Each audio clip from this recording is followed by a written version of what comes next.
Ja som bol rád, že tento zápas sme absolvovali, pretože dva zápasy, ktoré sme mali, nám nevyšli a preveril som si niektorých hráčov, urobil som dve zostavy, takže aby som bol v obraze, aký kto má formu, pretože niektorí hráči sú trošku z formy a na ten Lučenec sme sa chceli dobre pripraviť a ja verím, že aj sme sa pripravili, aj sa pripravíme a ten Lučenec chceme zdolať.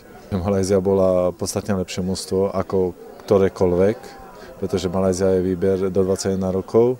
Oni hrali aj z Chelsea, kde prehrali 1-0 pre 90 000 divákmi, takže to je veľmi kvalitné mužstvo a bol to podľa mňa aj veľmi kvalitný zápas, hlavne v druhom polčase.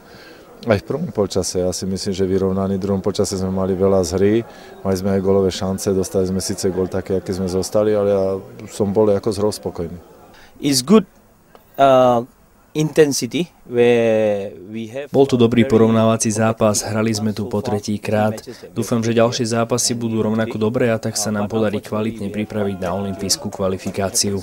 So I hope the remaining matches that we play, we can have very good same intensity where we need all this when we prepare for our Olympic qualifiers.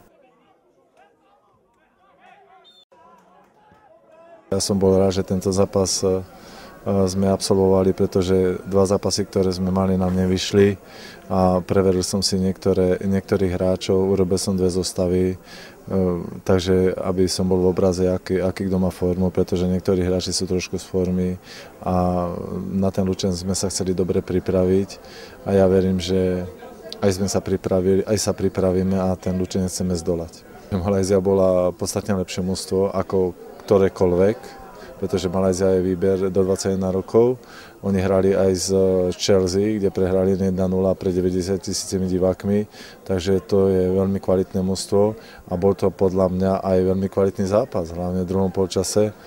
Aj v prvom polčase, ja si myslím, že vyrovnaný. V druhom polčase sme mali veľa z hry, mali sme aj golové šance, dostali sme síce gól také, aké sme zostali, ale ja som bol ako z hrou spokojný.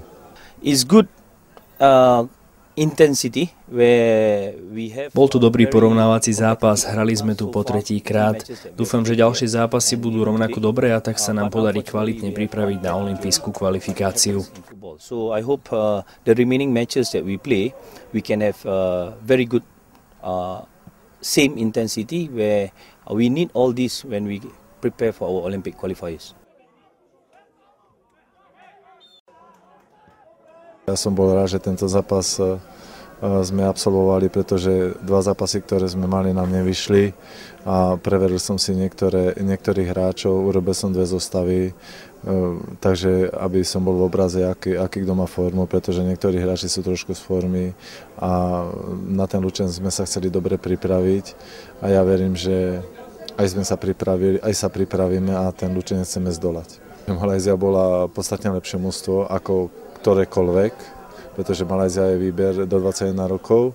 Oni hrali aj z Chelsea, kde prehrali 1-0 pre 90 000 divákmi, takže to je veľmi kvalitné mužstvo a bol to podľa mňa aj veľmi kvalitný zápas, hlavne v druhom polčase. Aj v prvom polčase, ja si myslím, že vyrovnaný. V druhom polčase sme mali veľa z hry, mali sme aj golové šance, dostali sme síce gól také, aké sme zostali, ale ja som bol ako z hrou spokojný. It's good intensity. Bol to dobrý porovnávací zápas, hrali sme tu po tretíkrát. Dúfam, že ďalšie zápasy budú rovnako dobré a tak sa nám podarí kvalitne pripraviť na olympijskú kvalifikáciu. So I hope the remaining matches that we play, we can have very good same intensity where we need all this when we prepare for our Olympic qualifiers.